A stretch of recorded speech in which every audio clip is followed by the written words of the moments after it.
Referees for today's game, Carmen D. John Domenico, David St. Hubbins, and Nigel Tufnell, who thinks the scoreboard goes to 11. Randall feeling it, shot goal!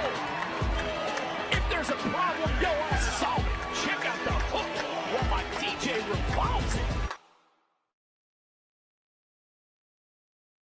Bob, can you tell me what the score is? We are knotted at deuces, and that was a very nifty shot.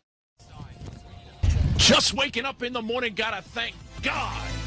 MIAA regular season's upon us, Bob. Booker Corrigan, Bob Schreiber here at Calvert Hall. Gilman comes in to visit. What do you like about Gilman so far?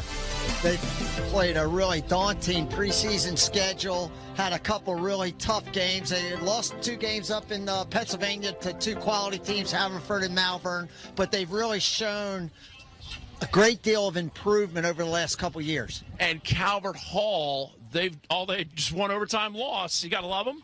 Well, the defending champs, it looks like they really didn't lose too much. They kind of reloaded a little bit. They also played a really good preseason schedule. They have suffered 1 loss. No harm in losing to the Hill Academy from Canada, though. No doubt. Now, for Gilman, you've highlighted 3 guys. These guys are some players to watch today. Yeah, start with the goalie, Noah Klein. He's just a junior, and he's a transfer from Friends School, and he's settled in and apparently had a wonderful start to his campaign. Number 8, Xander Martin. He's just a junior. He's their best defenseman, headed to Yale, quality player. And then number 16 in the midfield is senior captain Will Demuth, and he kind of settles them down and sets the tone in the middle of the field for Gilman. And for Calvert Hall, the Cardinals, firepower, midfield depth, strength all over the field. Well, we can't talk about all 20 of them, but we'll start with Jacob Kelly. Yeah, the MIAA Player of the Year last year, the Metro Player of the Year. Tough time picking him out as one of the players to watch? Well, Coach Kelly told me if we didn't pick him out, he wasn't going to let us do the game. Not really, but Jacob's had an incredible 4-year career. He's going to hope to cap it off with another great season. In the middle of the field, long stick midi Jack Connolly. He's been on this varsity seemingly forever. He's a senior. He's a tremendous player going to Towson. And then in playing attack this year is another kid that's been on the varsity for years, is Zach Green. And Zach's fluctuated between attack and midfield. He's back playing attack, which is a position. He played midfield last year, and attack's a position I know he really likes to play. And he's also a quality player headed to Maryland. So they got talent all over the field. And it'll be interesting to see what kind of role the weather plays today. It is raining, more than drizzling. A little bit of rain, a little bit of cold. Players can have the ball up. So are you. This is the Kelly & Associates Game of the Week presented by FCA Lacrosse. We'll be back with more.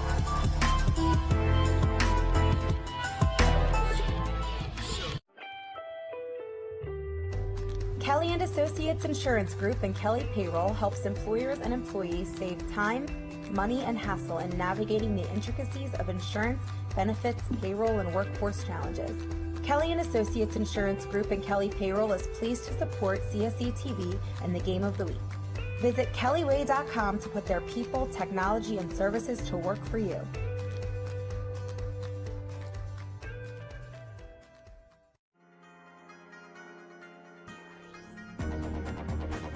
Fellowship of Christian Athletes. Huddles, camps, teams, building 3-dimensional athletes and coaches.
At Kelly, we provide integrated total benefits, payroll, and workforce management solutions for employers of every size. Save time and control costs. Visit kellyway.com.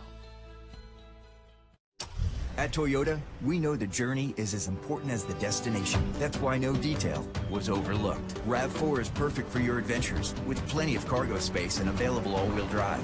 And with all these active safety features standard, we're always along for the ride. Now lease a versatile RAV for only $189 a month, or buy with $1,500 cash back, or 0% APR plus $500 finance cash. RAV4, your destination, our journey. What drives you? Toyota. Let's go places. Not the most beautiful day out here, Bob. We finished the Open talking about the weather might have a factor on it, but something else had a factor on it. That's Dave Huntley. What a great person. What a proud lacrosse coach. He's a great guy, Dave. As immersed in the game of lacrosse as maybe anybody, with his relationship in Canada and his relationship here at Calvert Hall, Hopkins, et cetera, National Hall of Fame. It's a big loss for the Calvert Hall sideline and the Calvert Hall community. At the other end, we just saw Coach Brooks Matthews. Here we're looking at Brian Kelly, former teammates at the University of North Carolina. And ironically, these two guys are not just good friends, but they're also the longest tenured coaches in the MIAA. Yeah. They are the veterans. Were you ever the longest tenured? I was for a while until I retired. I know you were. But these guys have been at it. Brian Kelly for over 20 years, and Brooks was just under 20, or right around 20 years. So they are the savvy veterans in this league. Yeah. They've seen it all. And you alluded to them being teammates at Carolina. They won some games together, as a matter of fact. They won a few games together. Way back when I actually had the chance to coach Kelly. He was on the United States under-19 team, and we traveled to Australia. I was assistant coach on the team. It was a thrilling time. I bet you did have some fun. We had a little fun in Australia. You don't have to go far down the rosters to look at the starting goalies for both squads. For Calvert Hall, it's Liam Dara, number 1. And for Gilman, he went lower. Number 0, Noah Klein, starting in the cage for the Greyhounds. Greyhounds in their road blues. Calvert Hall gold with white numbers that are not the easiest to see. Ground ball scrum off the face-off. And the kind of day it looks like we're going to see throughout this afternoon as Piper Bond comes up with the ground ball. Now it's quickly to number 16, Will DeMuth. Gilman will get the first possession. First quarter brought to you by your friends at the Valley Inn. Stop on by the Valley Inn or have your graduation party there. You got prom, you have anniversaries. Right, Bob? You have an anniversary coming up, don't you? Some kind of reunion weekend. Get the guys back together. Get some Washington College. Fellas, go down to the Valley Inn. Have some fun. Here is the Greyhounds, number 13, Spillman. Little pump fake, rolls back, gets his left. Shot saved by Dara. Well, Dara starting this game the way he finished off his season last year. He had a tremendous year. Really came on, especially at the end of the year. Was terrific in the championship game, and he just keeps impressing, actually. Big kid, as you just saw in that shot, fills up a lot of the goal, and he's improved out of the goal. Calvert Hall with enough guys back, and they are over the line. They need to touch it in. They do. They satisfy the timer, which he was swinging his arm, Bob. How do you get a hurry-up clear in conditions like this? Well, 30 seconds is an eternity, honestly. You don't really have to be in too much of a hurry, I don't think. You got plenty of time, and it's not, 20 seconds and then 10 as it used to be. This is a turnover. Back. Quick restart for the Greyhounds. Slick stick early in the game. This is you got to really concentrate when you throw the ball. Shot goal. Wow. Nice First play. marker, Piper Bond. And he's the guy who won the ground ball off that opening face-off. Here he gets paid off, and the Hounds go up 1-0. He just plants his feet here. Looks like he's going to go left-handed. Nice little pass back here from Will DeMuth. He plants his feet hard and just steps back. Calvert Hall defender slips. He gets his hands free. Nice opening goal for Gilman. Good start. Piper Bond coming off the point there. Watch this guy slip in the turf. Hands free from about 11 yards, spinning. So Dara really can't pick the ball up easy. That's a nice little play by Bond. 1-0 Hounds. And I'm looking over here on the sideline, the Calvert Hall defender there who was on that play. Number 6, Jack Sawyer, is one of their better players. He's getting some treatment. It looked like he might have hurt his knee. That would not be good. Sawyer's a guy whose name you know for a couple of years. Nice little player. Calvert Hall coming out with their first midfield. Number 6, Jack Sawyer, has been replaced, by number 21, Harrison Ewing, who's running with Cole Herbert and one of the Mitchell twins. This is Grant Mitchell, number 10. And here's Jacob Kelly.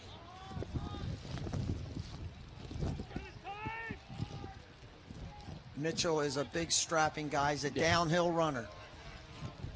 And he is a size kid. Inside Kelly's shot. He's not going to miss many of those. It was not Daniel Kelly. That was Cole Herbert, Yeah. who got caught lost on the crease, which frequently happens. Everybody's watching the Dodger. I'll see if we don't notice this. Watch these Gilman guys. See if they're not paying more attention to the Dodger than they are to what's going on behind them. There's Herbert. Right. You know, just as we like to say, spooking around on the inside with a nifty left-handed finish. Oh, there you go. Bob Schreiber with the race. I did not think you were going to go after it today. So early, Bob. Tell you what, it all count one, right? No pictures on the scorecard. Nice little finish. It was a very Daniel Kelly-like move. There's your guy, Ham McPartland. Just a sophomore, but he's earned the right to be the main face-off guy for Calvert Hall. McPartland going against Muley. We got a flag down, so Gilman's going to get a free possession. Here's Xander Martin, the guy you highlighted in the open. His dad, Alex Martin, played down at Carolina with some of the coaches on the respective teams today. Greyhounds with a flag down, so no matter, irregardless, they will be getting possession after this as Godine comes in. Booker, this is Gilman's second midfield. Logan Path, number 3. William Godine, whose brother Doug starts on attack. William's just a sophomore. Good shot. Stepped in the crease, so they blew the whistle. And Gilman will be getting the ball back. And stay tuned for the Training Lace halftime show. Go to traininglace.com to get the wrappable device. Goes right around. It's a lightweight that attaches to the top of your lacrosse stick. Go to traininglace.com. Learn all about it. Fantastic and tremendous to be a sponsor of the game of the week. Booker, this is a 1-minute penalty. They called Daniel Kelly with a slash. Well, no, actually, they called him for a forearm up into the face. Ooh. So they gave him a minute. Gilman on the extra man, starting in a 2-3-1 from the top. Gilman patient right now. They know they have the full minute. Shot. Goal. There's Will DeMuth. Will DeMuth, who set up the first goal, and then we talked about him at the outset, before the game. He set up the first goal with a nice pass, and then they just rotated into a little bit. It looks like it's a 3-3, but they kept cutting through to it, and he filled the top. Got a good step down. Watch, number 5 is going to cut through here and get replaced by Will. Really nice through pass, step down. The ball on turf typically bounces very, very true, yeah. But when it gets a little wet, things change pretty dramatically. You get a little skip.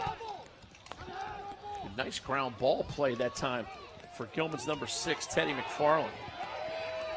And the Greyhounds win the ensuing face-off. Gilman's coming out on fire here a little bit. Very aggressive. Going after the ground balls hard. Piper Bond now up to DeMuth. I'm sorry, DeMuth to Piper Bond. I'll get it, Coach. And the third member of that group is Pierce Washburn, just a sophomore. This is the older Godine, Doug. Nice save by Liam Dara. It seemed like they were consistently shooting at his feet, and you knew he was going to pick it up at some point. Liam Dara, championship goalie last year. And a nice active clear by Calvert Hall. That's Ryan Swain for the Cardinals. This is the Kelly & Associates Game of the Week presented by FCA Lacrosse. Kelly & Associates Insurance Group, And Kelly Payroll helps employers and employees save time, money, and hassle in the navigating the intricacies of insurance, benefits, payroll, and workforce challenges. Booker, this is their third midfield, it looks like. Calvert Hall's running at them. Deep. Yeah, they are incredibly deep. Harrison Ewing, we saw him run with the first group a second ago. Now he's back here with this other group. Hopefully that means Jack Sawyer will be coming back into the game. A lot of umbrellas in the crowd today. Swain after that nice clear.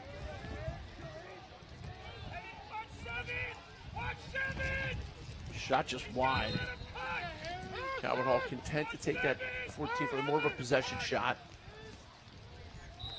And here's Jacob Kelly. As you mentioned, player of the year last year. Led his team to the title. Comes around and good just play wide. by 14 there. Backing up the goal. Got that down with his body. He's got some speed. Yeah, he does. My Lord, Bond is got some nice legs. This is 17, Jonathan Hazelhurst behind the cage. And coming in to spell the midfield now, Logan Pfaff. Number 1, Andy Andrews. Oh, nice little throwback. Billy Spillman pulls it out a little bit.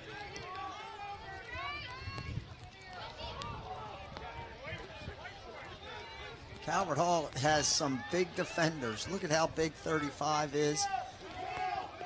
35. Garrett. Zengalia. He's big, left-handed. Garrett Zengalia, he is a big boy. They just tried a little invert, and Calvert Hall successfully just exchanged the shorty from behind. He came back up, and they rolled a defender. I like Godine's game. William Godine's got a nice little tightness in it. This is Sam King. And good solid defense, Calvert Hall. Trey Smith's a really, really talented defensive midi. Terrific player. Ground ball pickup, and Gilman's going to have something out of the transition there. Shot just wide. There's Dara, whose size influenced that shot greatly. He covered up a lot of the goal. Kid had nothing to shoot at and ended up shooting wide. That was a product of great goaltending position and also his size. This is Logan Pfaff. Pfaff gets off a nice shot. And let's go down to the sideline. We have Dan Aburn from inside Lacrosse down on the sideline. Dan, what are you picking up? Well, I want to give a little bit of an injury update on Jack Sawyer real quick. He was evaluated on the sideline, and he got up, was able to walk around, and then eventually run around. So I do think that he might not looks like he's actually getting in right here, so he's coming back into the game. Good for him. But that's one thing you got to watch in weather like this and on a turf like this is guys slipping and hopefully not getting injured. We're settling into a little bit of a defensive game right now, which is kind of what I thought we would get given the weather conditions, Walker. We can't seem to buy a decent game out here in Baltimore. But, we'll get there. Liam Dara right there on that possession was excellent. I saw him play against the Hill Academy. He was a rock, and that was actually the reason that Hill Academy was so down early in that first half was him playing cellar, and them actually getting the win was them starting to can a lot of their shots. But back to you guys up in the booth. Great reporting by Dan. Shot goal. Calvert Hall ties it up. Ladies and gentlemen, just like the day after a bad chili cook-off, we are knotted at deuces. Well, this is something we saw Herbert a second ago score Calvert Hall's first goal inside left-handed. Here he's just getting a good hard drive with his strong hand, and he throws it right over the goalie's shoulder. And you talk about downhill dodge. Is this an example of dodging down the hill? That's a downhill dodge. In that time, maybe Gilman was more intent on covering up on the inside, worried about the inside feed, and they let Herbert get his legs free and his hands free. Face-off win by Muley. Doing a nice job today, Muley is.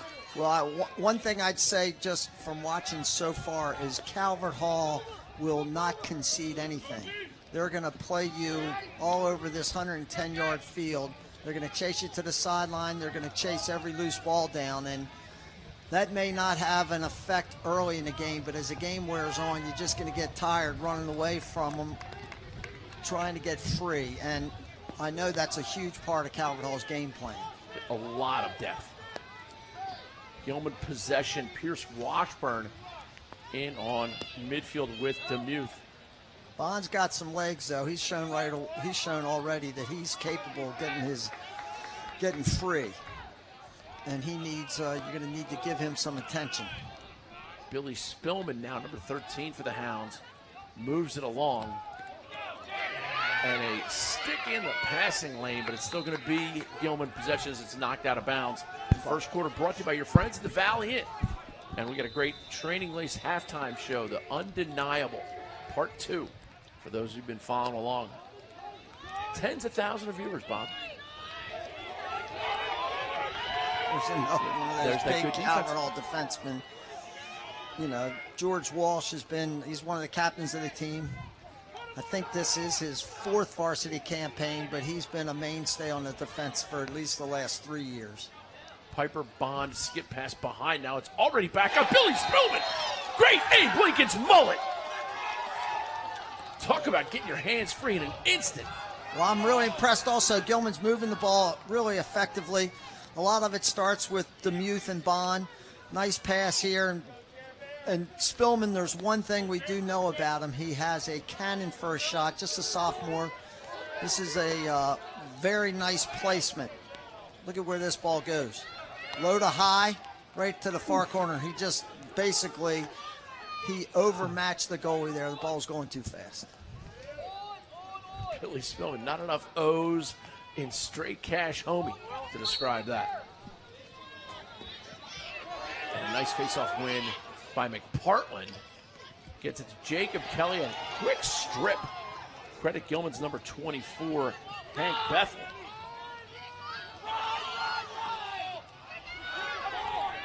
See, look at this. This is Calvert Hall's game right here. They love a hot, sloppy mess. They love it.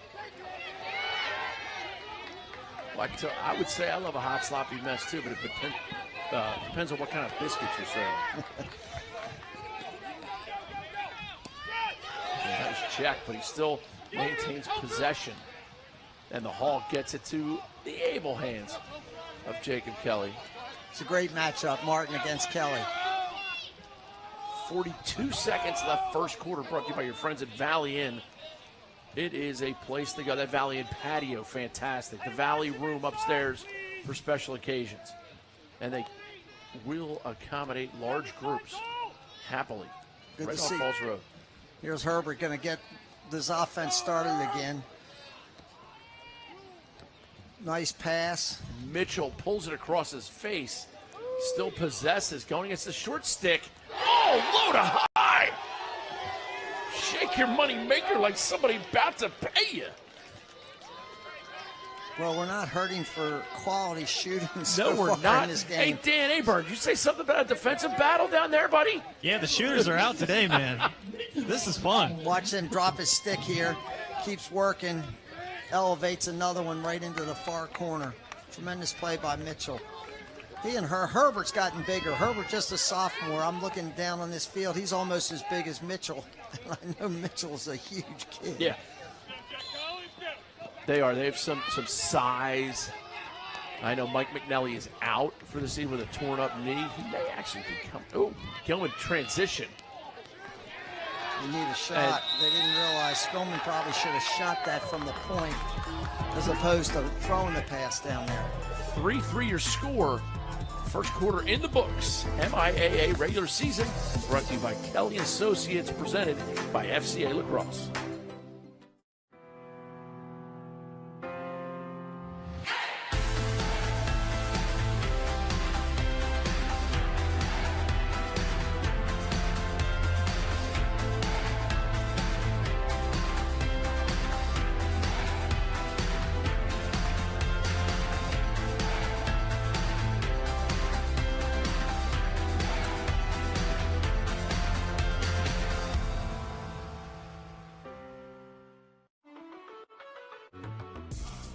The Fellowship of Christian Athletes engages their coaches and athletes to grow their faith through sport. Make sure you investigate the amazing camp at Lebanon Valley College this July. The FCA has camps, clinics, huddles, teams. Learn more about the Fellowship of Christian Athletes by going to fcalax.com. Booker Corrigan, Bob Shriver here at Calvert Hall, tied up 3-3 versus Gilman. Bob, NCAA games to watch. I like that Duke Notre Dame. I'm scared of that Duke Notre Dame for the fans. Well, Notre Dame coming off a loss, Duke coming off a big emotional win over Carolina. Hopkins coming off a big comeback against Rutgers the other night. Ohio State in desperate need of a win. Oh yeah. The Carolina-Virginia game, they say the loser of that game probably won't make the ACC tournament, which might very well take them out of the NCAA consideration. And then Penn State blasted Ohio State the other day. Another big matchup in the Big Ten. Yeah, who would you rather play? If you're Maryland, would you rather play Ohio State right now or Penn State? I might rather play Penn State because they're coming off a huge win. They just destroyed Ohio State. I don't think they can put them back to back. Well, Penn State, they are playing Maryland at home. Yeah, so we will find out. So far, the face-off stuff's been pretty even. I would say Muley might have got the better of them. Just a little bit, but McPartland popped two pretty clean. He did, which led to breaks, and so did Muley. They put Bond on the wing for a reason, Gilman does. As we said a little earlier, he's definitely got some ups. Got really nice feet. And there's a very good check by the aforementioned Jack Conley. Nice play by Conley to dislodge it. He's a great player. Has been in his career at Calvert Hall. He's not the biggest kid, but he's quick, plays fast, and he plays hard. There's a case of, we were talking about that earlier, the ball just coming out of the stick a little bit too, it's flying out of the stick. You got to be a little bit careful when you're throwing the ball. It's not coming out as clean as it outside, as clean as it would on a dry day. Dara, nice job moving it. Zengalia, look at Zengalia stride it over Calvert Hall with the right amount of guys back. He'll turn it over to Grant Mitchell. Second quarter brought to you by your friends at the Mason-Dixon Lacrosse Shootout. Go to cselax.com and learn about the Mason-Dixon Lacrosse Shootout. Well, Calvert Hall's coming right back with this first group, who has scored all three of their goals, Herbert with two and Mitchell with the other one, right before the end of that first quarter.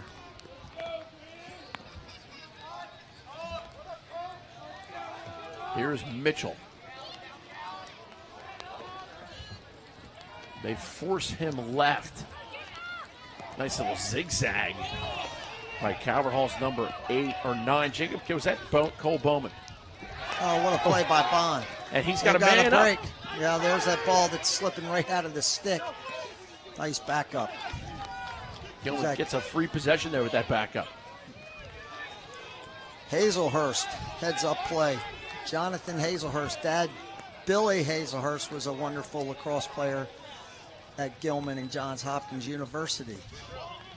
And I had the pleasure of coaching Billy Spillman's father, John, out at Denison. And tell you what, Billy Spillman gets his shooting talents from his father. We used to run a couple plays for Spilly. Here are the Hounds. Shot just high, just into the corner. Pierce Washburn. And I'm from Baltimore a little bit, Bob, so I say Washburn, even though it's Washburn. You throw the R in? Washing machine? No. You say washing machine? Okay. Well, I probably mispronounce everything, but watch this play by Pierce. We call it running down the hash marks. Look at the football hash marks. He's inside those hash marks, and he stayed inside the hash marks instead of going off sort of toward the far corner of the field. So he's running what we like to say downhill.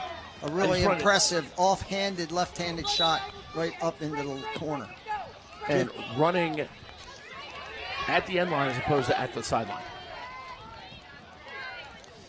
Good face-off by McPartland that time, and a nice ground ball by the aforementioned Trey Smith. Again, he is a terrific short stick defensive midfielder. Scored a couple timely goals last year, if I'm not mistaken, in the championship game. Of course. Is there a game you don't vividly remember? There's a lot of those. All the ones we lost. Oh, what a save. Noah Klein going across his face. Could be a game changer.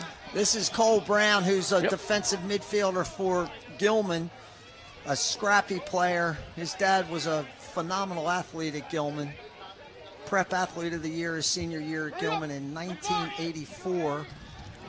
And great football wrestler, Cole's dad, and lacrosse player. And I just given him a little shout out, Teddy Brown. Teddy Brown. When he graduated from North Carolina, he worked and taught school at Boys Lad for 2 years, and we coached together. He's a wonderful guy. And I know how hard his son plays, because if he didn't, his dad wouldn't feed him. Godine sweeping lefty. Hard bouncer, sidearm misses the cage. No harm, no foul, though. You get the backup, you're good. Well, one thing I think we've seen from Gilman is how quickly they'll move the ball. They don't keep it in their stick very long. Shot. And looked like it could have been. Could have. Referees for today's game, Jeremy Beckwith, Carmen DeJohn Domenico, and Richard Montgomery McGee coming out of retirement. Spillman, shot, deflected on its way to the goal. Gilman will repossess. Now Gilman's got Calvert Hall back on their heels a little bit, which is not like Calvert Hall. They want to be aggressive and get out in your face all over the field, as I said a couple seconds ago, but Gilman's been impressive, taking it to him a little bit.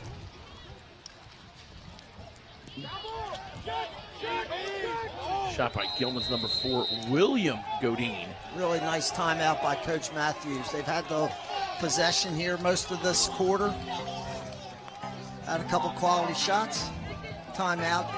Take a big rest. This is the game of the week. Brought to you by Kelly & Associates and presented by FCA Lacrosse.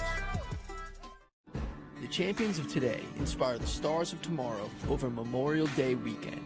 Just as the stars of college lacrosse will compete for the 2018 NCAA Championship in Foxborough, Massachusetts, youth lacrosse players from across the nation will also be playing for a title at the NCAA Future Champions Tournament. Each team will receive 20 tickets to the NCAA Championships and have the opportunity to be recognized on the field at Gillette Stadium. To learn more, check us out at cselax.com. Not the most beautiful day, but a special day, because it is gorgeous as far as rainy and cold. Let's go down to the field. Who's speaking of rainy and cold? Dan Aburn, what are you learning? Just listening on the Gilman huddle right there. They're just really going to focus on trying to look for the best shot. I think they're over-relying on guys just trying to get separation individually off dodges, and I think they're going to try to look for a little bit more ball movement on this next possession. But that was a lengthy possession. I'm sure the Calvert Hall defense is starting to get a little winded. I would watch for them to keep pressing, keep passing around, and get a good shot on cage. And, Bob, you certainly probably broke a couple huddles with that advice to your team. Let's not take what they give us. Let's take what we can get. Let's take what we want to get a good shot off. Look, I said it a second ago, right before that break, is I've been impressed. Gilman's combination of moving their bodies and then also moving the ball has been pretty good. They're playing with a sense of urgency on offense, but they're very intent on getting the ball to the next guy. Demuth passes it back, and now it's up top with 19, Pierce Washburn. Gilman attacking the cage. Great feed, inside shot, goal, making it look easy. Billy Spillman with his second. Again, great ball movement and body movement by Gilman. Here's Godine bringing this ball up to the wing, and his other wing attackman makes a nice cut. Calvert Hall's guilty there of watching the ball carrier too much and not paying attention behind him. Watch Spillman, number 13, come across this wing, just filling into the open area. Calvert Hall defense caught ball watching, as we like to say. To the extent where he didn't even get checked after he He didn't even get stick checked. He caught and shot. That's a nice little cut by Spillman.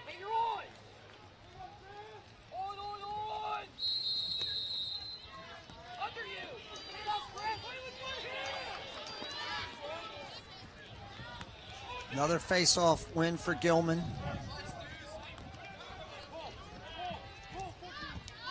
Nice clear by the Greyhounds. DeMuth comes out of the box, has a little 2-on-1-ish. Errant pass. Spillman reaches up to get it, makes a nice kick on it. And you know you're going to get checked. That's not a push, though. No, it's a good check. Yeah, just check to the ground. That's going to be off Calvert Hall. Gilman ball. No biggie. No biggie. Reset. A lot of lacrosse still to go here, Bob.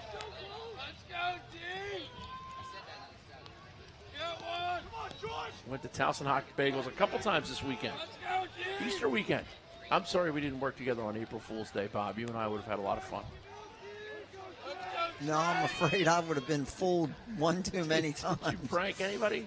No, I would have been pranked. I'm extremely gullible. Mary and I should have cooked one up. Here is Spillman. Let's go, George! Now it's behind to Godine. Up top to DeMuth.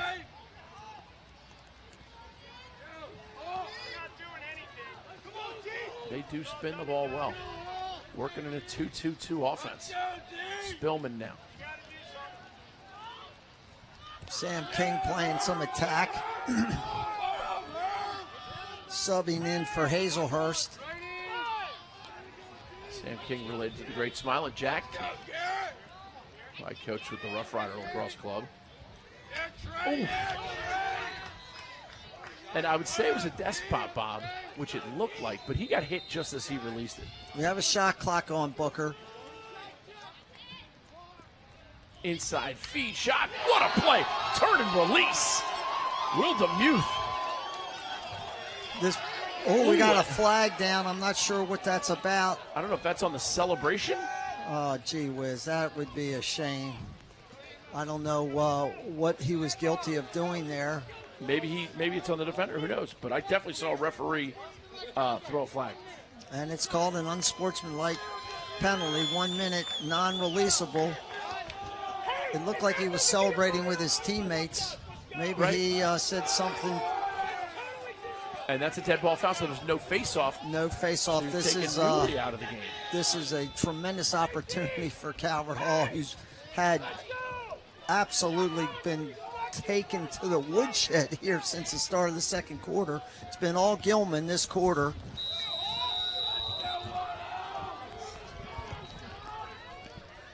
Here's Calvert Hall, man up, brought to you by Towson Hot Bagel. I was just singing their praises. Absolutely fantastic. But that last Gilman goal, this is a fake flip. He's going to try to throw it through. He's making it look easy. Jacob Kelly on the inside. Little fake flip, Bob. We've seen every team so far. Just about every team run a fake flip on man up. And that time Herbert kept the ball. Kelly cuts to the open spot. Watch this. Herbert's going to fake this flip. Going to get the ball back and fake it to 6, but he keeps the ball. Jacob cuts to the middle, wide open on the inside. Gilman unsure where the ball was. Goal. What a really huge opportunity for Calvert Hall to get right back into this game extremely quickly. And it's still a man-up face-up. You'll notice Gilman has no one on that far wing. The score now 6-4. Gilman leading Calvert Hall second quarter of the Kelly Game of the Week presented by FCA Lacrosse. And Muley wins the face-off, but then ditches it into the corner. That gives Gilman a chance to run some clock, though. They still have a penalty to kill off at 34 seconds. That's too bad, Muley. Nice face-off. That would have been huge. He probably could have held on to that ball a little bit longer, carried it in further. Trying to get it out of his stick. Got to understand the time. And timeout by Coach Brian Kelly. We will step away as well. 4:03 to go. 6-4 your score. Gilman ahead of Calvert Hall. Calvert Hall the man up while we get back.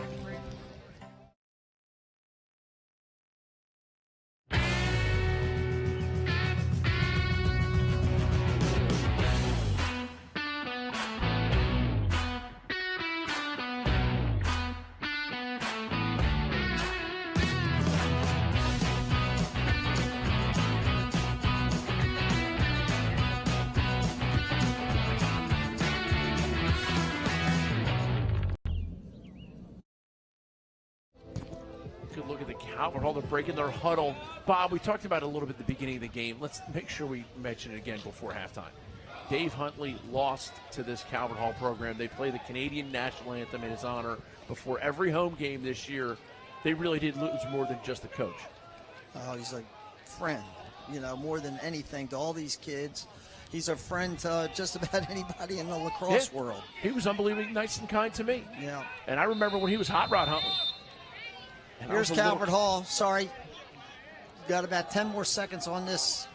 This time they give it to, instead of faking the flip. And there's big Peter Ilardo, who could not play last year. He tore his ACL. He's about 6'5" and shoots the ball about 200 miles an hour.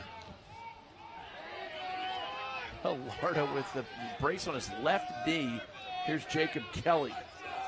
Kelly with a short stick. Gilman will likely slide early, you think, here, Bob? We'll slide early, and if he takes him behind, they'll probably end up going a little zone. But Jake's no dummy. He's going to try to keep this ball above the goal line extended to prevent Gilman from sliding or, sending a pole to him.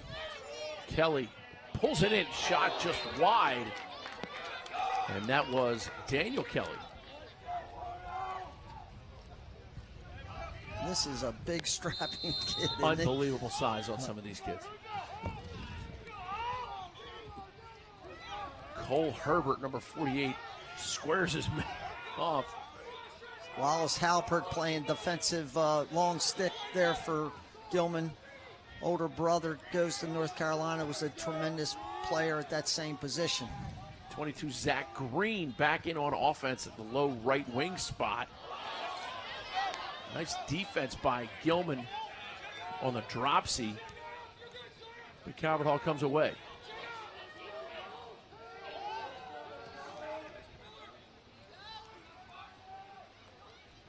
Jacob Kelly, hands free, shoots high to high there, and Noah Klein gobbles it. Gilman looking to clear it. He's back in the middle, and here you go. Calvert Hall riding. A team that loves to ride. Goes down low. Big Noah save, Klein. but he never got to the goal, I think. Look at this kid, Bond. I'm impressed. Oh, that's a behind, a little push, I think. He's impressive. Yeah. Piper Bond. He's been something.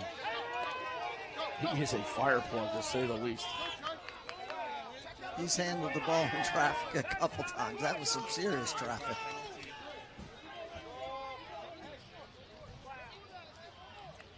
Gilman up 6-4 with possession here with 2:10 remaining in the first half. Don't forget about the Training Lace halftime show, Under Armour Undeniable Part 2. Some shots of Steele Stanwyck in that undeniable feature, Bob. His high school coach, one of the all-time greats. Training Lace halftime show. Gilman possession still with 1:45 remaining now first half. Demuth down low, wing just wide. Spillman looking for his third. Got to make the goalie make a save on that one or no? Well, no, I think give Calvert Hall defense a lot of credit there. They got out to Spillman very, very quickly, and he never got anything on the cage because of it. And a ball that squeaked behind Liam Dara, although by no means over the line. Well, the interesting thing I'm noticing so far in this game, Booker, is that Calvert Hall has not subbed too much in the middle of the field. That this first midfield's been on in the field every offensive opportunity. 6-4 your score. This is the Kelly Associates Game of the Week presented by FCA Lacrosse.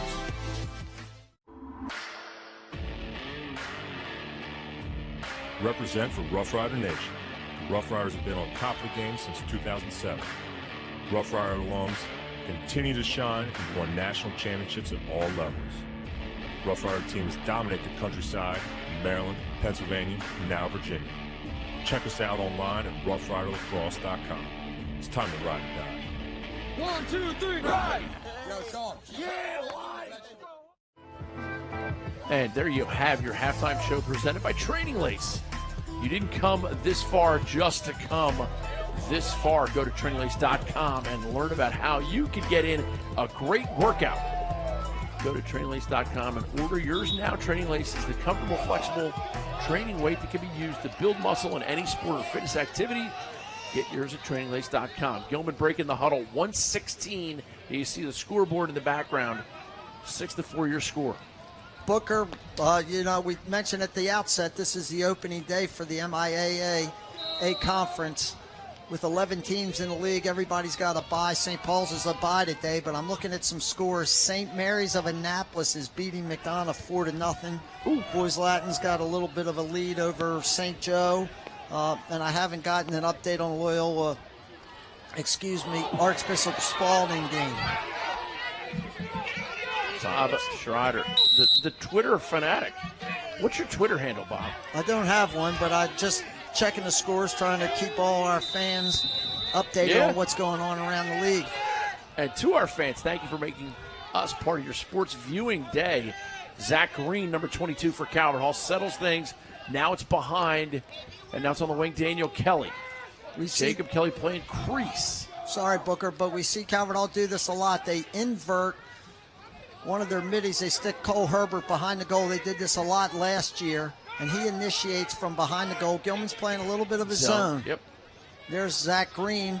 As we said earlier, he likes playing attack. Played a lot of midfield last year, so he's very comfortable up in front of the goal. And basically, he and Herbert just exchanged positions. This is Green. Now it's behind Calvert Hall inside. Feet goes all the way through.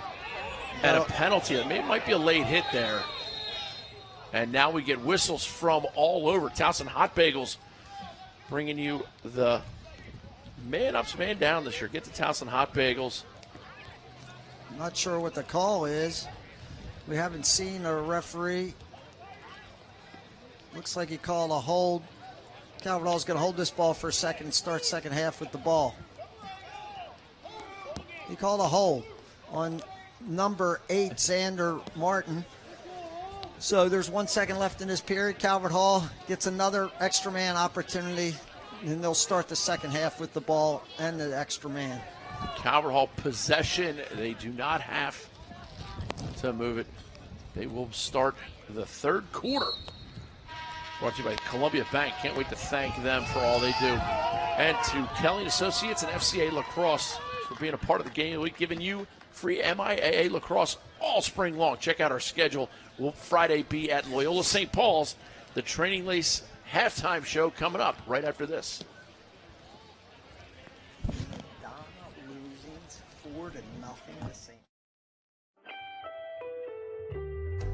Kelly & Associates Insurance Group and Kelly Payroll helps employers and employees save time, money, and hassle in navigating the intricacies of insurance, benefits, payroll, and workforce challenges. Kelly & Associates Insurance Group and Kelly Payroll is pleased to support CSE TV and the Game of the Week. Visit kellyway.com to put their people, technology, and services to work for you.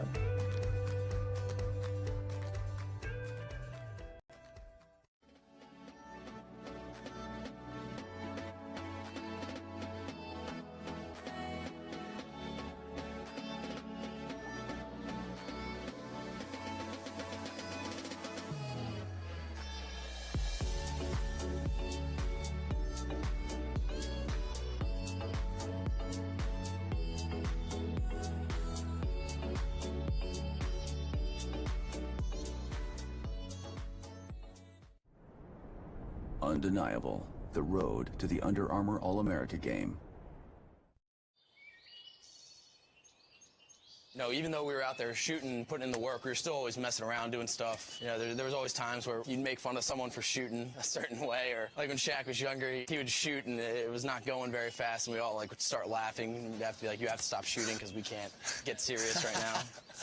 A couple weeks ago, I scored a goal, and Steele and I were talking about it, and he was like, say goodbye to that. You'll never score that goal in college. Shaq's going to learn next year from going from high school to college that every team's defender, you know, they were their team's best defender in high school. They were a high school All-American. You're going to have a short memory and be able to come back and, you know, go against them again on that next play. And I think that's something that a lot of the really good players in college lacrosse have today. This fall, Shaq will join his brother Wells, a senior at Johns Hopkins University. Wells is coming off a great season in which he led the Blue Jays in points. It was a big part of my decision. Having a year with him at Boys Latin was really cool. And when I was looking at schools for college, I always thought it would have been a cool experience to play with him one more time. Ultimately, I love the school. He really had great recruiting experiences everywhere he went. Everything was pretty much equal. Finally, he just said, well, I think it's going to be Hopkins. And, we didn't want to say, oh, that's fabulous, because now you'd be with Wells. We really wanted it to be his decision. She and her younger sister, Wick, were teammates for 2 years at Georgetown University. The two experienced much success on the field. There's a different relationship you can have with a sibling. It's kind of cliche, but you could read what the other person was going to do. It's a neat thing to watch. I hope I'll get to see them play a lot together. We know how each other plays since our games are similar. If he's doing something, I can usually tell what he's going to do. I can react to it. The Stanwyck family has received All-American honors 15 times at the collegiate level. The Stanwyck family is a pretty interesting group. 8 kids, all Division I athletes, all, pretty talented and have competed at a very high level in their sport, whether it's men or women's lacrosse. Really, the Stanwicks are the creme de la creme when it comes to the Baltimore genre, if you will, of lacrosse. The elegance, the stick work, the IQ. It's just something you can't teach. Skills you can practice and you can work on. Shooting you can practice, dodging you can practice, but having that innate sense is something that's developed over years and years and years, and it appears they all seem to have it. It's a family of excellence when it comes to being on the lacrosse field. Each of them seems to inspire the other, cultivate the other, really bring each other along. They're a tight-knit group, they're a tight-knit family. Each of them passes down their experience to help the other that's coming up. The Stanwyck children attribute much of their success to their parents' great support. 2 seasons ago, we had 100 games. We had 3 in college, and Shaq was in high school. We played at Towsontown, so it was up and down Charles Street all week long. She just supported us the whole way. She was always at every game, always willing to take us to practice, pick us up, take us to games all over the Eastern Seaboard. She loves it too. She enjoys going to each game. The secret is really my husband. He is focused on them. He doesn't play golf. He works on this house and on those kids, and he's available to them. He'll play at night after work. Sometimes he doesn't get home till 9 or 10. They'll say they want to work on something. He'll be right out there working with them. I just want the kids to have fun doing what they like to do. I think lacrosse was what made our relationship so strong. Every time we went out and shop, we'd go with him, just talk, kind of have some alone time. He cares so much about us and the game that he just wants to keep making us better. It's definitely made our relationship that much better. Before every game, whoever is playing, at whatever level, we have a family text and they will all chime in, have a good game. They all are very aware of each other's schedules and what they're doing that day. As he enters Johns Hopkins, expectations will be high for Shaq to perform at a level synonymous with the Stanwyck name. You hear the name Stanwyck, and right away, you have a bullseye on your back. Everybody wants to see if you're just as good as, if not better, than your siblings. I can't imagine what it's like to have 7 older brothers and sisters that have all played Division I lacrosse and have all done very, very well. I think they've all had a bit of pressure. I don't like it, but they are used to it. But I think he will have pressure going into this as a freshman. I think he'll feel a little bit of the heat. A lot of the Blue Jay faithful are hanging their hat on Shaq Stanwyck as being a leader, stepping on the field from day one and really contributing and getting the Blue Jays back to the national semifinals. It definitely creeps in sometimes, but as a player, you got to forget it. That's part of being mature and go out there and work a little harder. The thing that amazes me, maybe more so than the fact that they've got tremendous ability, it's kind of people they are. There's a word that we use a lot around our locker room, and it's humility. And, mom and dad should be commended on how they raise their kids. All of them have a great sense of humility. I've always tried to treat people how I would want to be treated, and, that's something we've always instilled in our children. It's the golden rule, right? You look at him, he's the #1 recruit according to Inside Lacrosse. He's an Under Armour All-American. He's just a guy who at every level has met the expectations and has exceeded the expectations. He's got a God-given gift, and he's made the most of it and worked really hard to make himself the best he can be. Looking forward to meeting all the guys that are going to Hopkins in my class. It's kind of something I've always wanted to do growing up. To play there for 4 years and get one with my brothers, something really cool. Our sport's changed in so many ways. The expectations of these young men and young women now has changed. The level of work that's being put in by many of these young people today is dramatically different, at least than when I played. It's a training regimen. It's a full-time job. These kids are working out constantly. They're physical specimens. Basketball has always had the McDonald's All-American game, and football has the Under Armour All-American game. We're showcasing our sport. We'll be the best players, best seniors in the country. It puts an emphasis on how far the game's spread. You can see those guys that are from the different states that don't get the kind of press that Long Island schools or Maryland schools get. I'd always been infatuated by, the Under Armour senior game. It was such an honor, and it was such a privilege to be recognized in that way. It's very competitive. Kids have a lot of pride for their regions and areas, and they're really competing to represent where they're from.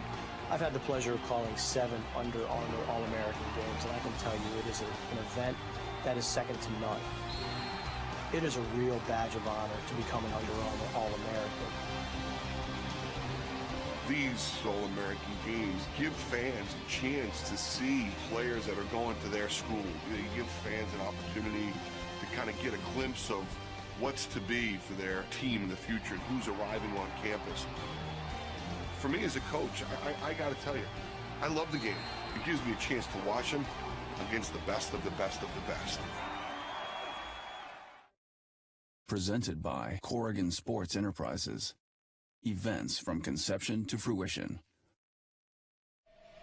Produced by Calvert Productions International. At Toyota, we know the journey is as important as the destination. That's why no detail was overlooked. RAV4 is perfect for your adventures, with plenty of cargo space and available all-wheel drive. And with all these active safety features standard, we're always along for the ride. Now lease a versatile RAV for only $189 a month, or buy with $1,500 cash back, or 0% APR plus $500 finance cash. RAV4, your destination, our journey. What drives you? Toyota. Let's go places. The MIAA is the most competitive lacrosse conference in the country. The 2018 MIAA Lacrosse Semifinals and Championships will be held May 15th and 18th at Towson University's Johnny Unitas Stadium. For a glimpse into the future of the collegiate game, the MIAA, where the stars of tomorrow play for a championship today.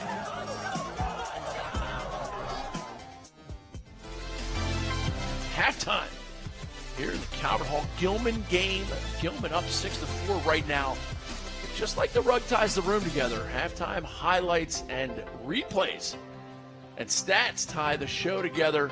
Bob, here you go, Gilman Greyhounds. First goal, Bond plants his left hard, comes back right, gets a nice shot off.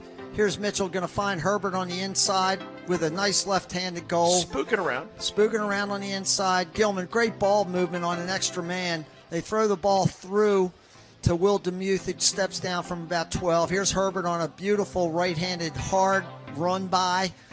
Top shelf over the goalie's left-handed shoulder. Bond to Godine to Spillman, who just blasts this thing from the corner. And watch this play by Mitchell. Watch. Just keep watching. He gets down, drops his stick. Look at that. Elevates it over the goalie's shoulder. Now Gilman gets rolling here in the third quarter. 3 straight goals, starting with this one by Pierce Washburn. Here's Godine coming around, and Spillman makes a nice cut across the front of the goal. Calvert Hall lost him. Here's another good look. There's Demuth. And Bond hooking up. I did just see him give a little bit. Go ahead. Little fake flip play there. Herbert kept the ball. Jacob Kelly cuts inside. That was a huge play in this game. Gilman had just gotten a 1-minute non-releasable after their 6th goal for taunting. We assumed from up here we couldn't see what was going on. I will tell you, in the replay, you can see him turn and say something to the Calvert Hall kid. Referee caught him, and that was a big play in this game. It was. Because Gilman had incredible momentum. They had dominated the second quarter, and we're up 6-3. We're about to have a face-off, and then all of a sudden they're down a man. Calvert Hall scored. And then right before the half, Booker, Gilman was guilty of holding.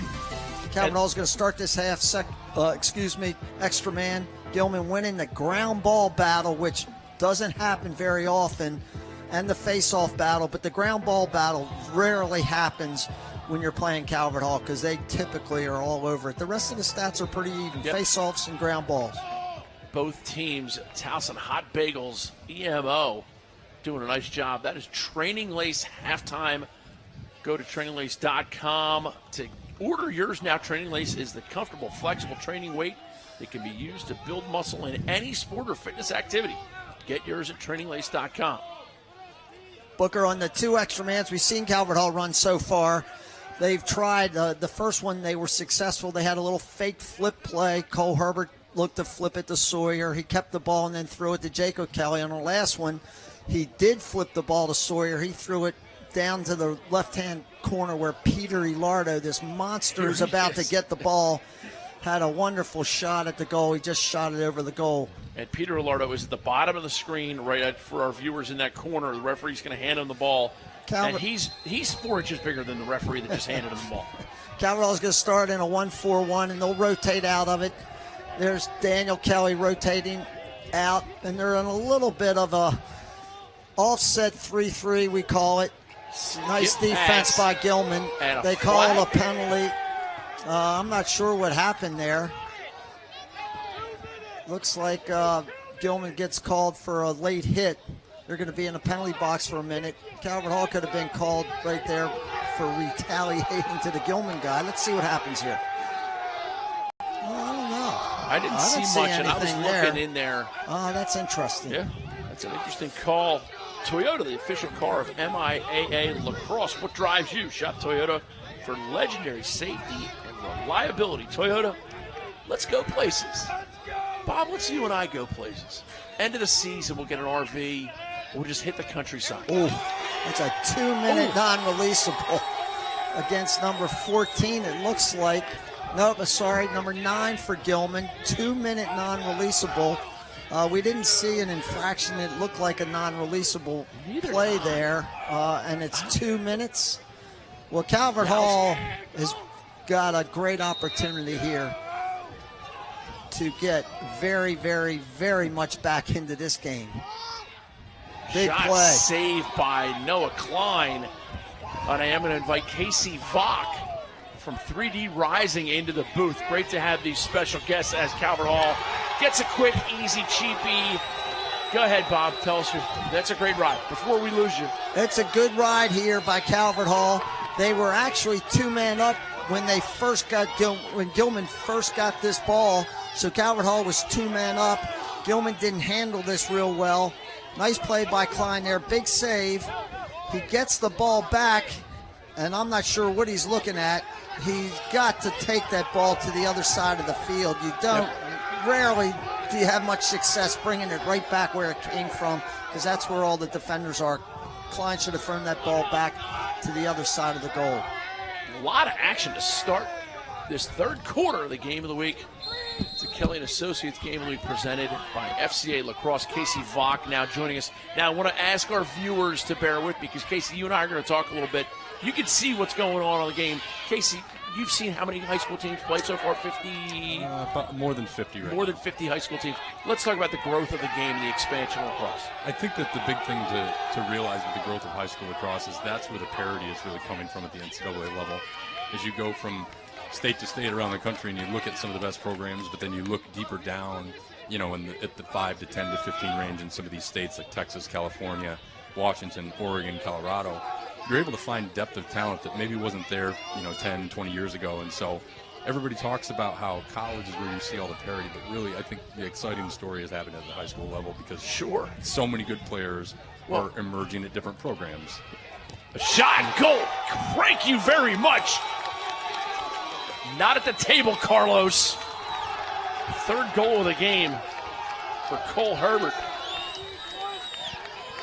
A little bit of a rip. And Casey, you timed it very well with your comment. Now, I was going to say, now listen, for people who are listening, you're saying depth of talent. 20 years ago, 25 years ago, a Baltimore team would go to Florida, and 3 of the teams would have 1 or 2 good middies, a good attackman, and an okay goalie. Now they have 4 or 5 good middies, 3 or 4 good attackmen, a great goalie, a couple long poles, and that's how McDonough went down in 07 and lost to St. Andrews. Yeah, and not only do they have that, they also have kids who have 15 years of watching lacrosse on YouTube. Yeah. Which I didn't have growing up. And so as an upstate New Yorker, as much good lacrosse as we had around us, we didn't have that kind of resource. Right. And you can see that that's happened. Combine that also with the fact that you've got all these coaches from all over the country who've gone to these other places to spread the game, and you have willing communities that want to grow. And Calvert Hall rolling the momentum right now. It's going to be almost another free one, and that's a foul. I'm sorry, and I don't want the referees to have a huge impact on the game, but he just ran into the back of him and knocked him to the ground. And Xander Martin played hockey with my son Cole. He's one of my favorite kids, and that just is. Here you'll see at the end of the play, he just shoves him to the ground. It was no big whoop-de-doo. That's going to put them man down. Casey Fock from 3D Rising joining me. 2 men down. This is just going to play into Calvert Hall's favor. We saw at the beginning of the game that Gilman was able to slow it down through a number of things, play in the middle of the field. They got some stops in the defensive end, and now you're giving them the opportunity to get the ball hot in their sticks. And I think that's what's sort of been missing from this game so far. Usually you see Calvert Hall just start running really fast right out of the gate. And you're piggybacking very well with a comment that Bob Shriver made a couple times in the first half about how Gilman was moving the ball very zip, zip, zip. And Calvert Hall hasn't been able to, but a couple straight man-ups will teach your team to move the ball without cradling a whole bunch. Wouldn't be surprised to see Daniel Kelly with something right here. Oh, what a save by Noah Klein. No soup for you. And that's actually something we've seen in the last few minutes here is Klein, in the late part of the first half and then early in the third quarter, we've seen Klein make some saves that he didn't have to make early on. Yes. Casey Fock joining us. Casey, we're talking about the growth of the game, the spread of the game. Teams from Columbus, Ohio will knock you down. Right, and I was just in Washington, and I just couldn't believe that some of the teams I was seeing that probably are considered on the fringe of competing for a state championship in Washington passed the eyeball test to me to the point I think you could send them out to the East Coast and have them play, not necessarily the elite of the MIAA, let's not confuse that, but they can play with some of these teams deeper down. It's not the story of, 35 teams on Long Island are going to destroy everybody anymore. It's really not like that. And if you go out and take a look around, you can tell that that's the case. Talent springing up all over the country, and you hinted at it briefly. With the spread of coaches, guys who have now played at the D3 or D1 level are going out there. I know Matt Oglesby coaches out in Marin County in California, coaches all West. Fantastic guy. Right. And I played summer league with Oglesby, the Duke guy. You can go out to Northern California and you see just how many guys are out there that have made an impact on the game, and then they're out there playing it. Chris Rotelli's one of them. You see the same thing in the Dallas, Texas area. It's really picked up. Here's Jacob Kelly. Calvert Hall still with possession. Third quarter brought to you by the Columbia Bank. The Columbia Bank, banking made easy. The Columbia Bank, they're proud to be the official bank of MIAA Lacrosse. Calvert Hall still has their possession. They are in their home golds.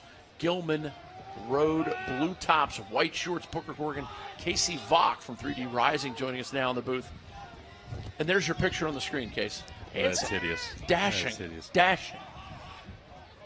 I'm a radio face kind of guy. Oh, come on. Nice to get up here in the booth and get a look at you. I do appreciate you being here. Jack Sawyer now into the game for Calvert Hall, although this is not he with possession. How about this first midfield for Calvert Hall? I mean, I think this has helped sort of give it a different face than some years. They've got the ability to power you with some dodges from the top.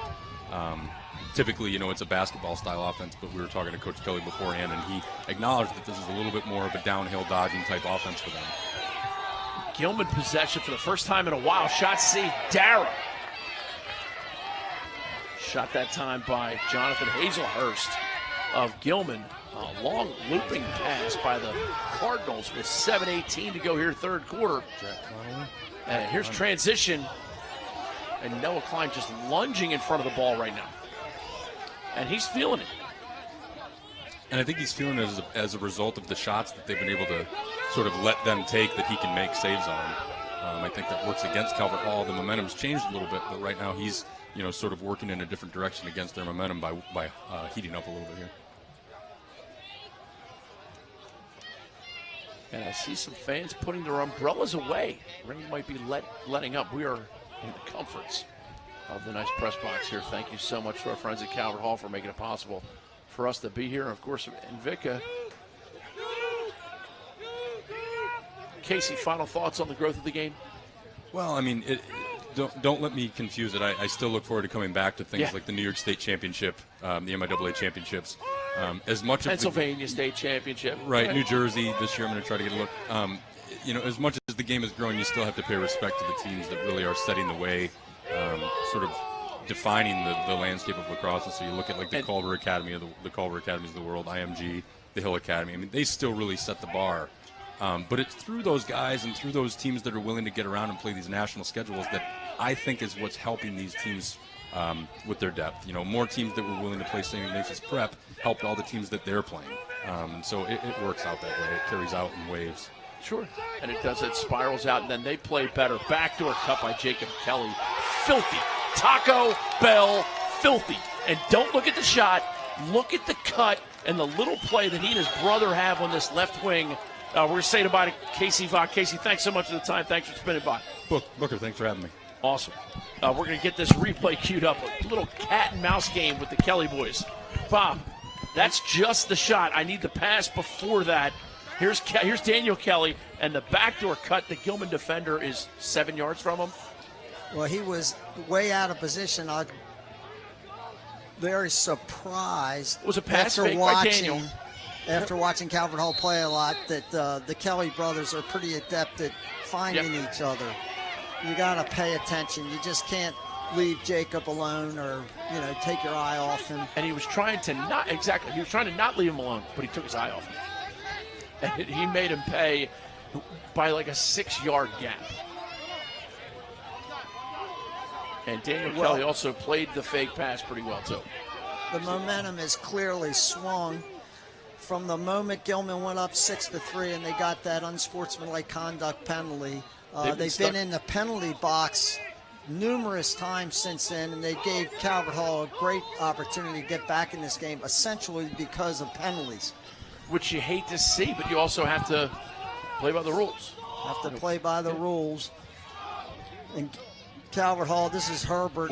And that's just easy pickings on the down right. I'm sorry, wing. that was not Herbert. That was Sawyer just standing down on the wing. Gilman's caught now spinning a little bit. See if they got any. Do you take a timeout if you're Coach Brooks, Matt? Here's the replay of the play. Just a step down. Grant Mitchell. Sawyer rolls away. Sometimes when a guy's driving at you, you have to make a decision. Am I going to go through? Am I going to come set a pick? Or am I going to go away? And Sawyer just steps away from him. Gilman's caught sliding a little late up to the wing player. And Sawyer gets his hands free. Muley for Gilman has done a nice job facing off today. This is as big a one as he's had to take. McPartland pushes it behind. Gilman gains possession. That's going to be against Calvert Hall. And now we got another second flag coming up. All three officials huddling up here. They're going to call a push with possession, I think, or they may just. Nope. Here we go. Referee's coming over to the scorer's table. No, he called a slash. On number 44. No. Oh, they got two penalties. There's one for a push on the face-off guy, and then number 3 is guilty of a slash. Will Thompson. So now Gilman's going to get an opportunity. There'll be 2 men up. This is basically the first opportunity they've had, other than a very quick shot a second ago, since they scored their 6th goal to go up 6-3. They're in desperate need of something good to happen here. Sam King, number 5, cuts down the center. Here's DeMuth. Andy Andrews trying to skip past it. Set play off the man down clear. And all you can do right there, procedure, all you can do if you're Daniel Kelly is run. He tried to. The Gilman defense did a nice job. Might have been a cross check there, a little hold, but nice play by Calvert Hall and Gilman. Calvert Hall. 16 seconds left on the lone penalty. It's now 6-on-5. Gilman subbing some guys. They're going to have 5 seconds with which to really operate here in a man-up third quarter. Brought to you by the Columbia Bank. I understand my friends at Columbia Bank like to watch the game at the Valley Inn. I don't blame them. They've done a beautiful job at the Valley Inn.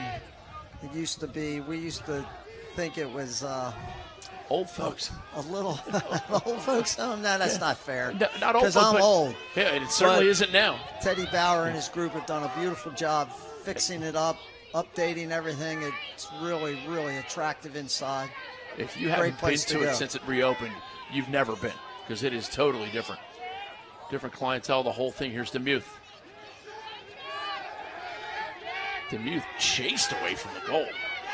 Calvert all likes this. They just want to chase you.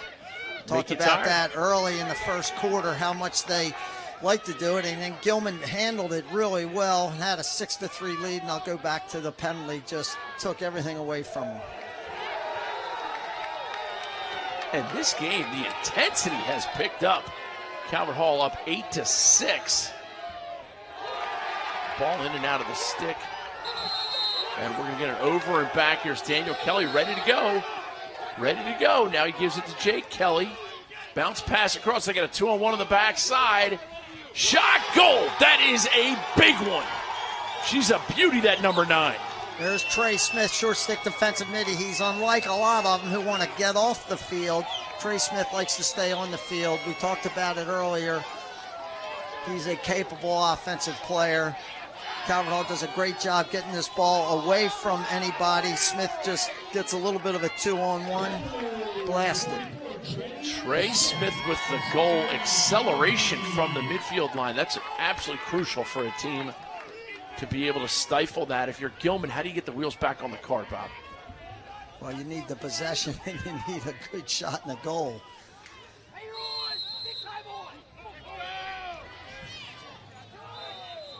They call a push against Gilman.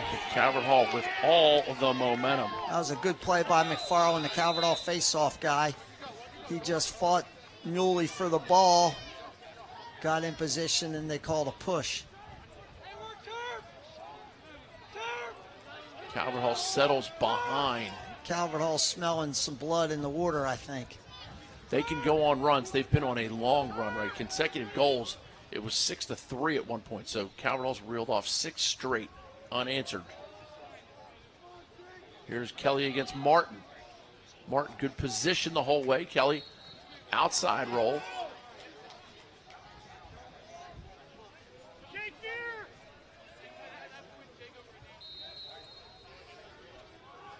Here's Jacob accelerating. That's Sawyer with Sawyer, the ball. sorry, I didn't think okay. it was Jacob. Here is Jacob. Calvert Hall does this a lot. And we're going to get a flag against Gilman and referee Richard Montgomery McGee. I might say this might be ticky-tack, Bob. Can I define it as ticky-tack? Well, if we see this, if we can get a replay, he might have whacked him in the back of the neck. We will find out. We have our cameras everywhere. The Invicta crew doing a great. Here's the replay. You Let's see number 7 on the crease. Oh, my Lord. I don't know what that was. He checked down on his stick. That was a quality check, I think. They called that on 7. Sorry, the guy, number 25, did make a good check, so we didn't see what 7 did. Calvert Hall, extra man. If you're a lacrosse player offensively and you keep getting these extra mans, it feels like good. Christmas. Yeah, it feels good. And there's your man, Alardo. Slim with the tilted brim. Well, that's 7 straight for Calvert Hall. 2 or 3 of those 7, 3 of them, I believe, are on extra man. This is just Alardo just uncorking one of his cannons. Klein gets a piece of it, but he just can't get enough of it, and it trickles off his stick into the goal. It looked like it went through the netting of his stick. And we're being told that it went through. Here's another shot of it. You see Alardo throws it. Now here's 50. He's going to catch a pass as he backs up. Boom. Leaning into it. And there's the goalie. It goes. That went through his stick. That was on the inside of his stick. So maybe it forced it through the netting. He has to realize that his netting's not proper. He's looking at it right now. Yeah. 122 left here in the third quarter, presented by Columbia Bank. ColumbiaBank.com. Bank easier online all the time. as Gilman gets a crease violation. They're not making the most of their opportunities either there, Bob. Yuli did the right thing there, but there's another case of Dara just standing in the goal. He's such a big presence in there. Yuli had nothing to shoot at. Tries to get it around him, and he couldn't. He tried to go through him, and he clearly couldn't do that. Stepped in the crease. Who do you like early pick for Under Armour Underclass Player of the Game? That Underclass event is the best way for any player to measure yourself against the best in your region. Rep your region. Well, go to UnderArmourLacrosse.com. If I'm Calvert Hall, I might give the Player of the Game to Gilman's inability to stay out of the penalty box. Yeah, that has been a game-changing effect. But clearly, today. Clearly, Calvert Hall's best offensive player today, without question, has been number 48, Cole Herbert. 3 goals and a really nice assist. He's the one carrying the ball here, throwing it back. And Noah Drake makes it look easy on the catch. And Gilman's number 17. And Samano throws it down the field, and he's trying to make something happen. There's only 10 seconds left in the quarter. A tenth of a second. And Calvert Hall's basically doing the same thing. Third quarter. And that'll do it. Columbia Bank, thanks so much. 10-6 your score. Calvert Hall in the lead. Thunder Bay Apparel is the hottest lacrosse exclusive clothing line in the game. Thunder Bay's t-shirts and hats flash a little lacrosse lifestyle into your wardrobe. Thunder Bay's pigment dyed, ring spun cotton t-shirts immediately feel like you've owned them for years because nobody wants to wear that other polyester fabric every day. Make sure you check out the new styles and designs. All you got to do is click on ThunderBayApparel.com.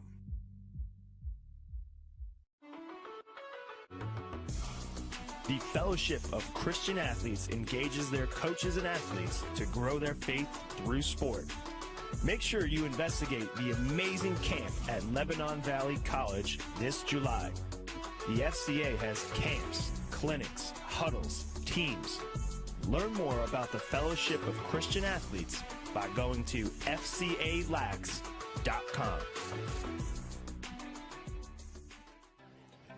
Saves of the game, Bob. Both goalies, I think, have played very well. Klein standing on his head there. A couple really nice saves up high. Here's another one. He's going to get up high. Showed the ability to stop the high shots. But Calvert Hall's had about 25 of them, and they found the net 10 times. And here's your standing thanks to Varsity Sports Network, their weekly ranking. Calvert Hall, BL, McDonough, likely suspects. What do you like, Bob? Well, Calvert Hall and BL are both winning. I'm looking at the Twitter feed. BL's winning big over St. Joe. However, McDonough is clearly going to fall if things hold. St. Mary's is leading McDonough 8-3 going into the fourth quarter, which is pretty interesting to say the least. I talked to Coach Hillgardner today. He said he thought it was going to be a tough game for him going down to St. Mary's. You guys run that NFHCS CLTM to your 2-2 hut. Coach Hillgardner and I and another guy, Josh Mayhorn, we run the National High School Lacrosse Showcase, which has become a wonderful event in the summer for high schools only. Casey was on the air a couple minutes ago talking about the quality of high schools from around the country. And our summer event last summer, we had 69 high school teams from 15 states in the district coming, and he was talking about a team from Washington State. Mercer Island has been a regular participant. Bellevue has come. 2 teams from Washington State. And as Casey said earlier, it's really amazing the growth of the game across the country. Do their coaches reach out to you before they get here and say, hey, give us one MIAA team? No, but the MIAA schools, as well as some of the best schools in D.C., wow, there's Mitchell, it looks like. Number 10, Grant Mitchell, accelerating, leaning in, and Calvert Hall just exploding. Well, Mitchell, Sawyer, and Herbert, that's as talented a midfield as any team in the MIAA could possibly have. And size, too. I mean, that's not a little. And they are, unfortunately for the rest of us, that might root for other teams. Sawyer's a junior, Mitchell's a junior, and Herbert's a sophomore. So you're going to be looking at those guys for another year and a half, at the very least. And Herbert for another 2.5 years. We'll have Michael McNelly joining them in a year, too. Not a small kid. But, Booker, just real quick, while this face-off, there's Calvert Hall riding like crazy. As they do. This is 44 Trey Smith. He's already seen some action today. Scored a nice goal. But you're talking about the quality of these teams coming. Do they want to play MIAA schools? Well, all the good teams, Gonzaga, Georgetown Prep, Landon, St. Stephen, St. Agnes, coming from D.C., Haverford, sure, Malvern, Prep, LaSalle, yep, coming from Philly. And so, they all what? You know, there's a lot of great competition from East Coast schools for these guys to play. So, who won it last year? Last year, it was won by Calvert Hall. Oh, no, I apologize. McDonough beat Calvert Hall in the championship game last year. 2 years ago, Chaminade from Long Island won the championship.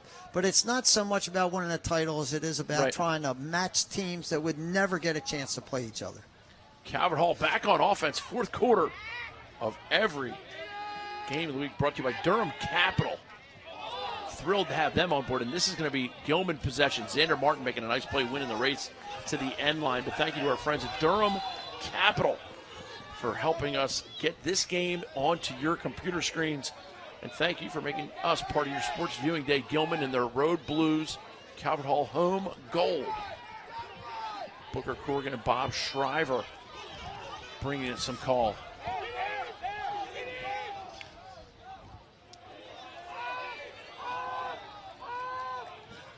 Booker, one thing that's happened in this game is Calvert Hall's midfields have kind of taken over this game. The first group of Mitchell, Herbert, Sawyer accounted. They've got 6 goals. Trey Smith at defensive mid, he scored. Swain scored a goal. He's running on the second midfield. And Calvert Hall has actually gotten very little bit from their attack, which is not necessarily amazing. It just shows the quality of the depth they have. And the power. And the power, yeah.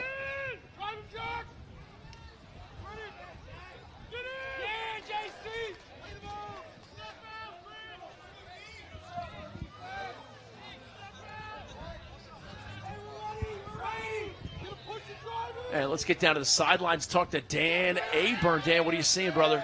Well, I sat in on the Gilman huddle and at the end of the third quarter, I was kind of just listening in, and the message that Brooks Matthews had for his team was that just take your time, get one play at a time. It starts with the first ground ball off the face-off wing. But, you know, when you get down in a game like this, you want to get it all back right away. And his message was take your time and relax. But what I'm seeing from Gilman is that they just haven't had the ball that much in this second half. And they've gifted a lot of goals to Calvert Hall with all these penalties. That's really been the story of this game so far. Yeah, and Dan, you are so right. Bob's talked about it too. The penalty string that Gilman went on led to the goal string that Calvert Hall went on, and sometimes that's the way it shakes down. Dan bearing the elements down there. Bob, you feel badly for him? You wish you were down there instead of him? Well, I'm looking at Dan now, and I can see that little bald spot on the top of his head.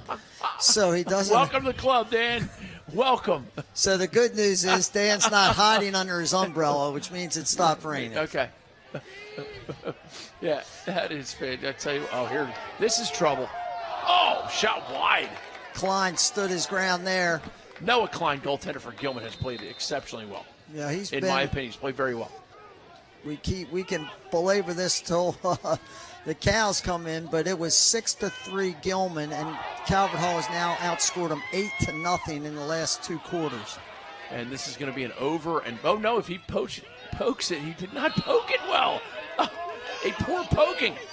And the Calvert Hall defender. It's a Gilman possession and in transition. Walsh did a good job beating his attackman to the ball, but then he didn't do a great job, as you said. He didn't push it over the midline far enough, and it came back at him. Gilman possession. A possession they really need. Here is William Godine. I talked to him before the game, Godine, and you see that ein, and you have to say ein. Godine. Shot wide. Coach Matthews comment that you can't get it all back. You know, there's no such thing as a 3-goal shot or a 4-goal shot, No or in this case, a 5-goal shot. And Villanova made some 3-pointers last night, my friend. Yes, they did. Gilman's a little guilty of trying to make it all happen at once. Here's Godine.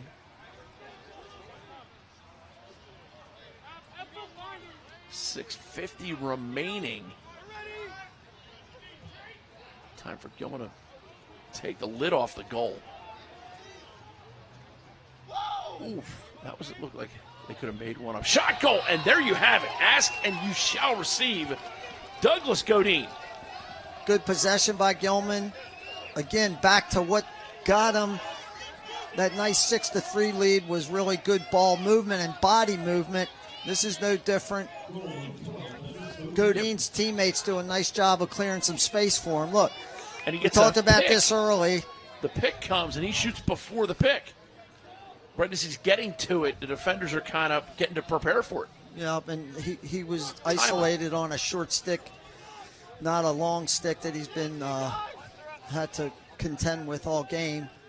Got his hands free. Got up the field.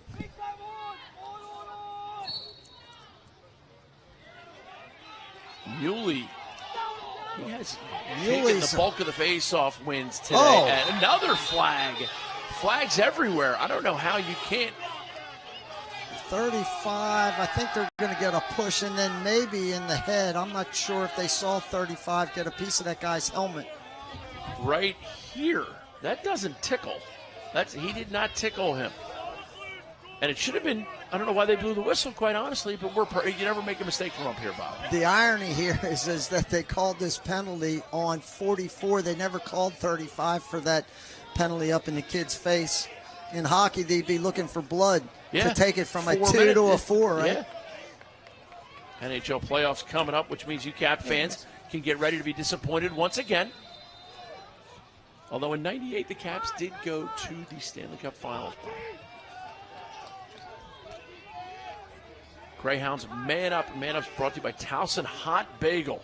Activate your THB program. Those Man Ups. Thank you so much, Towson Hot Bagel. Gilman just rotating in and out of a 3-3 set. Just exchanging bodies, really, but staying very much in the 3-3. Spillman's open inside. He was a little second ago. There he is. Bam. Oh, talk about Just Bob missed Schreiber him. calling it. You could see them working it in for Spillman.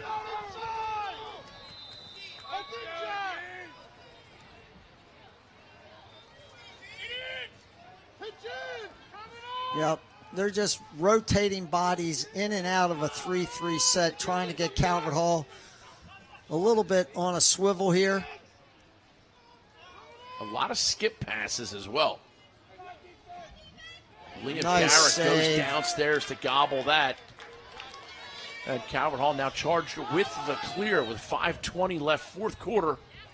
Fourth quarter brought to you by Durham Capital, providing non-traditional sources of capital for public and private companies worldwide. For more information, visit durhamcap.com. Calvert Hall clears it. Wouldn't be surprised to see them take it a little slower here, Bob. Well, what they're going to do is take their first midfield and put them back on the field again. Well, they can slow it down, and then once they get the stall, they get the shot clock, then they can attack with their first midfield. Yeah, it's a pretty good recipe.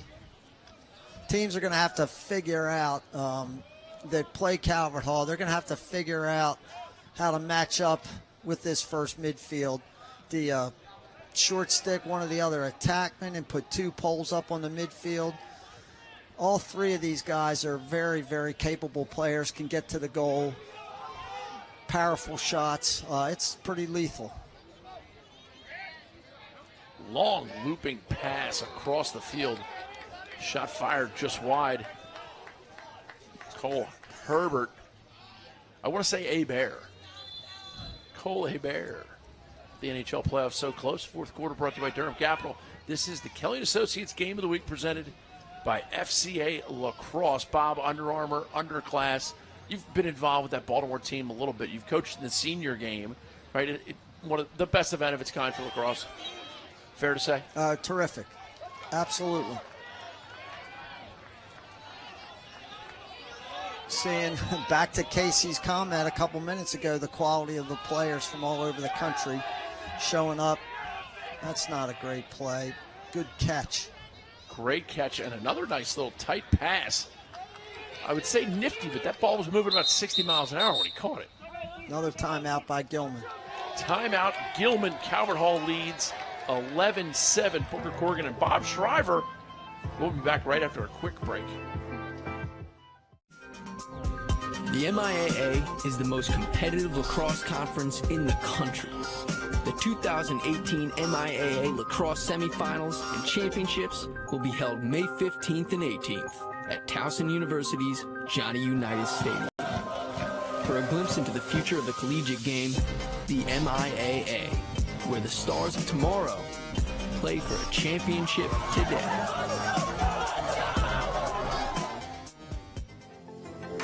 And here is your Under Armour All-American Senior Boys Wave 1. There are 4 different waves that will be released. This is Wave 1. Jacob Kelly from Calvert Hall, Matt Brandow from BL, and Joey Epstein. We've already seen. How about we've seen all 3 of those guys on the MIAA Game of the Week? Oh, the Kelly and Associates Game of the Week presented by FCA Lacrosse. We've seen all 3 of the starting attackmen.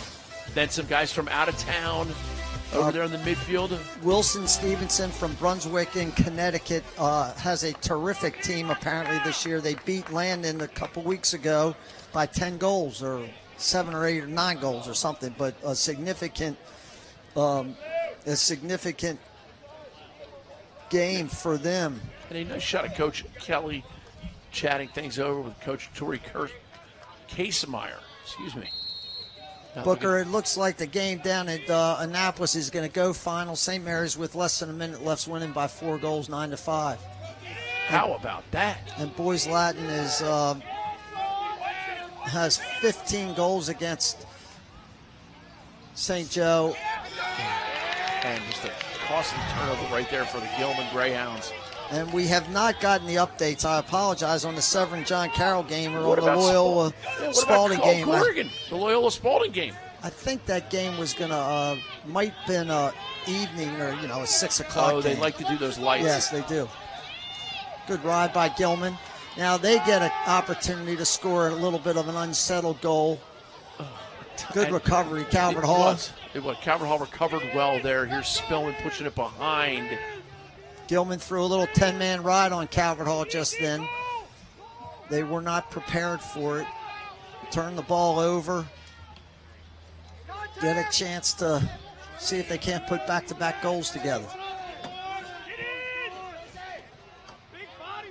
Washburn pushes it up. And this is Godine. Back to Washburn. Piper Bond.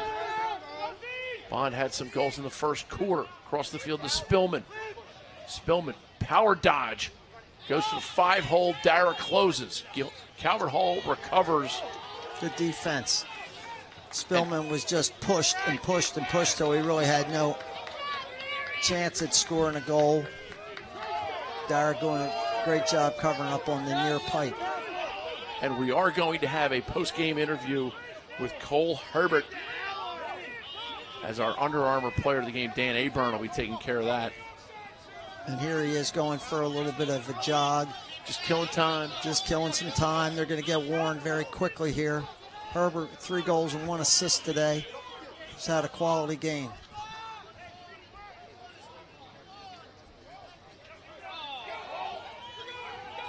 Cole Herbert, he's ready to take on the Catalina wine mixer. Oh, Xander Martin over the head. Strip. Xander Martin. Oh, and then Jacob Kelly says thank you. I'm still the reigning player of the year, and I'll have that. Heads up play by Kelly. Yep. Instead of taking that ball to the goal, let's eat up a little bit more clock.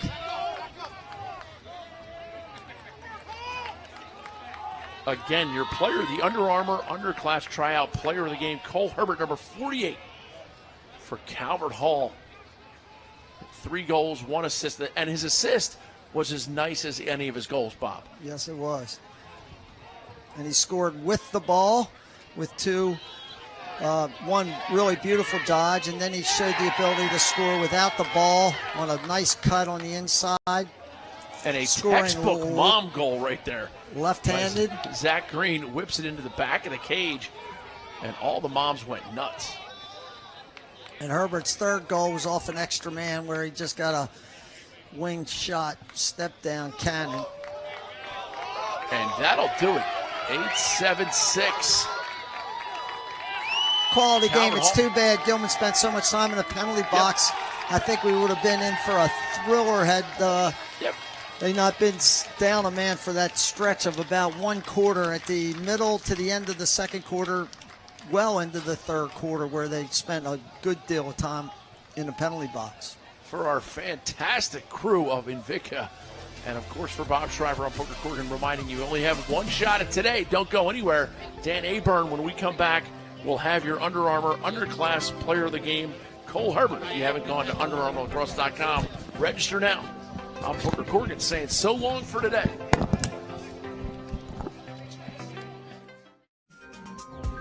The MIAA is the most competitive lacrosse conference in the country. The 2018 MIAA Lacrosse Semifinals and Championships will be held May 15th and 18th at Towson University's Johnny Unitas Stadium. For a glimpse into the future of the collegiate game, the MIAA, where the stars of tomorrow play for a championship today.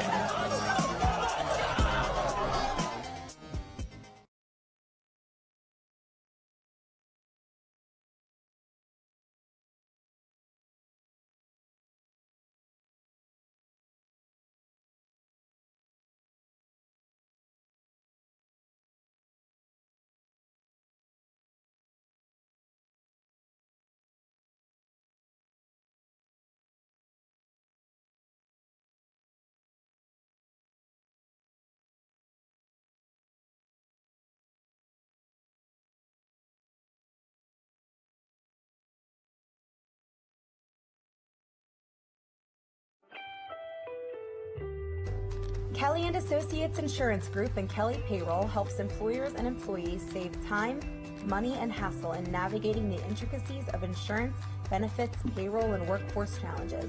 Kelly & Associates Insurance Group and Kelly Payroll is pleased to support CSE TV and the Game of the Week. Visit kellyway.com to put their people, technology, and services to work for you.